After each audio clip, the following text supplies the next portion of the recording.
name is Bond, Bond Zhao. And like the secret agent James Bond, this Bond loves gadgets, enough to have founded 3 tech-related startups since the age of 18.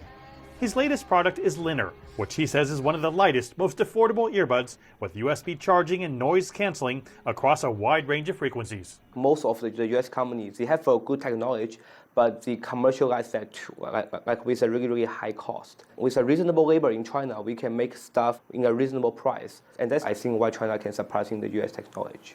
Linner still chooses to have a dual headquarters, one in Shenzhen, China, and one in Silicon Valley too, partly because launching on US crowdfunding site Kickstarter helps them raise money well in advance of their product being ready. In the US market, we have the most early adopters. US people, they want to appreciate for the technology that you bring, so they are willing to give you lots of time. Bond says another area Silicon Valley is way ahead of China in is intellectual property protection. He says if your product can easily be copied, it discourages many ideas from ever taking shape. But imitation works in the other direction too, as US tech companies play catch-up with Chinese heavyweights like Alibaba and Tencent.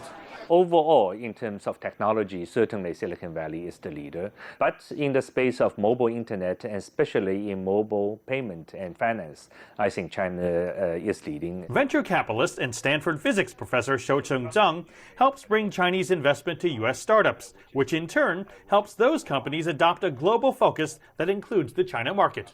Because something is rather backward, it gives China an opportunity to leapfrog into the next generation of technology.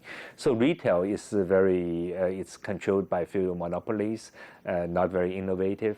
I think overall e-commerce is a lot more in the daily life of the common people in China, and that's partly because the high density of the population. Alibaba is already profitable, whereas Amazon is hardly. Zhang believes more U.S.-China crossover also helps bridge cultural gaps, citing the example of Musical.ly, a lip-syncing app developed in China that launched in the U.S. where it hit #1. So whether you call it imitation or inspiration, innovation is breaking barriers and crossing borders in both directions. Mark New, CCTV, Mountain View, California.